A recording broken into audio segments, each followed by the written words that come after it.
Selamat datang di Wahyu Official. Oke, saya cari dulu asbab nuzulnya. Coba ya orang baik itu. Justru di situ problemnya. Noblesse oblige itu. Itu masalahnya di situ kan. Justru karena orang baik maka dia akan ditagih secara radikal, kan itu soalnya satu poin di situ dulu. Tapi saya mengambil poin yang juga tadi secara asumtif diucapkan oleh teman-teman. Bayangkan misalnya kalau Pak Prabowo akhirnya minta supaya jangan mengundurkan diri. Nggak ada soal, nggak ada problem nilai di situ. Yang jadi problem nilai kalau Gus Miftah mengatakan oke, saya terima permintaan Pak Prabowo. Di situ baru ada problem etik. Karena orang akan nilai kepentingan politik mengalahkan kepentingan moral. Kan itu soalnya kan. Jadi itu dasar kenapa kita mesti selalu kasih argumen di balik posisi-posisi kita itu. Siapa yang bertaruh? Gus Miftah akan diminta oleh Prabowo untuk tinggal dan dia akan bilang saya memenuhi permintaan Pak Prabowo. Nah itu jadi busuk gitu. Karena dia udah ambil the highest of public ethics, itu mundur. Udah. Tidak boleh dibujuk lagi. Kalau mau dibujuk diuji lagi moralnya tuh. Oh jabatan itu penting, nanti akan ada jabatan baru diberi pada dia. Harusnya Gus Miftah bilang saya merasa bersalah dan saya tidak mau lagi diminta dalam jabatan apapun. Itu yang namanya kemakrifatan maksimal tuh. Udah dapat nggak dalilnya? Tapi ini juga pelajaran. Saya kasih kuliah etik puluhan tahun di universitas itu. Coba saya terangkan satu suasana. Kita mesti lihat di dalam peristiwa ini ada berapa komponen sebetulnya. Yang pertama soal pragmatisme itu. Kalau Prabowo minta masuk lagi, itu ada pragmatisme politik. Kebutuhan Gus Miftah mewakili satu segmen di dalam masyarakat Indonesia itu. Itu pragmatisme, bahkan politik. Yang kedua, ada nilai di situ pragmatisme yang juga dimanfaatkan oleh mereka yang menyumbang pada Son siapa namanya? Son Ajit. Apa motifnya? Dia playing God di situ. Lu kecil nih, gue sumbang sama lu. Kan dia menghina juga sebetulnya kan. Kenapa memang kalau dia memilih untuk jadi penjual teh, kenapa you mesti angkat derajatnya? Dia beli sendiri kok, dan dia lebih mulia mungkin daripada penjual negara. Kan kita mesti berpikir radikal dalam soal-soal itu tuh.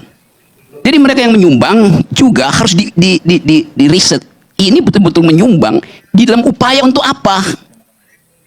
Ya oke, bukan dari dulu kan, ya bayar pajak aja lah, nanti pajaknya yang masuk ke Son Haji kan lebih gampang itu secara berpikirnya. Jadi pragmatisme ada di situ. Di dalam kasus ini juga ada patriarkisme. Gus Miftah secara tidak sadar di pikirannya, dalam pikirannya ada stok patriarki itu. Buat siapa? Yang nilai siapa itu? Ya bukan umatnya yang udah biasa dibercandain. Tetapi bagi mereka spektakel ini, mereka yang menonton melihat bahwa oh ada patriarkisme, ada feodalisme ya pada Gus Miftah ya. Itu yang menimbulkan heboh sebetulnya tuh. Secara teoritis begitu tuh. Ada misoginisme ketika menghina perempuan itu kan. Jadi kita juga hidup di dalam komunitarian ethics yang tidak mungkin kita bahas satu persatu. Oh ini nggak cocok di situ, ini cuma dicocok. Kan nggak bisa kita bilang bahwa ya itu yang tidak ada di situ ya jangan komentar. Lo itu public sphere. Kalau begitu, bahkan kalau Gus Miftah hanya bicara pada 2 orang, direkam oleh satu stasiun TV, Gus Miftah tahu dia bicara ke seluruh Indonesia.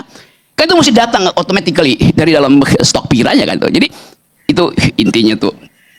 Yang ketiga adalah soal di belakang ini ada semacam kultur besar kita yang harus kita mulai papas, yaitu kita tidak punya semacam komunitas yang mengolah argumen itu. Community of thought, argumentative society. Akibatnya yang muncul duluan kemarahan itu. Sebelum menganalisa sudah marah itu, karena nggak mampu berargumentasi. Saya kasih contoh agak cepat-cepat nih. Suatu waktu di Amerika ada heboh, kira-kira sejenis itu. Rektor Harvard University namanya Lawrence Summers. Lawrence Summers ini sebelum jadi rektor Harvard, dia adalah menteri keuangannya Bill Clinton. Dia pensiun, selesai, dia jadi rektor di Harvard University, presiden Harvard University itu namanya rektor. Ini orang ahli matematik, bikin riset tentang hubungan variabel untuk melihat efisiensi itu. Satu waktu dia berkomentar begini, ada dosennya di Harvard yang mungkin mau nulis disertasi atau mengambil profesor, dia bilang begini, perempuan itu tidak mampu berpikir matematikal itu. Lalu heboh di Amerika tuh. Kalimat perempuan tidak mampu berpikir matematik.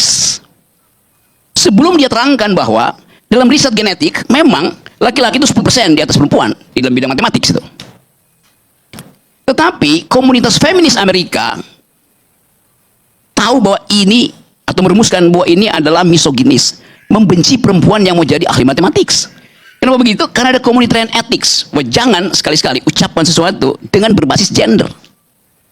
Walaupun itu riset akademis, karena riset akademis tidak pernah final. Riset berikutnya bisa menerangkan bahwa laki-laki itu tidak punya kemampuan untuk menghasilkan kecerdasan bertahan, survive, karena hanya rahim perempuan yang mampu menghasilkan apa namanya ini, survival of the fittest itu. Jadi bahkan di dalam debat akademis masih dimungkinkan orang bertengkar, tetapi mengucapkan perempuan tidak mampu berpikir matematis di Amerika itu bukan hate speech. Orang bisa bebas ngocap aja tuh. Lawrence Summers nggak bakal dihukum kena pidana tuh. Lain kalau di Eropa, Eropa punya tradisi itu hate speech. Kenapa? Karena perempuan dulu pernah diasumsikan sebagai orang bodoh yang hanya bisa tinggal bersekutu dengan setan, jadi mak lampir, jadi witchcraft, jadi tukang sihir. Lalu dibakar di Eropa. Nggak ada tradisi itu di Amerika. Di Eropa Anda bicara tentang perempuan, Anda kena pidana. Di Amerika nggak ada pidananya. Tetapi di Amerika ada communitarian ethics. Orang akan bilang, do you speak gender equality, Mr. Lawrence Summers?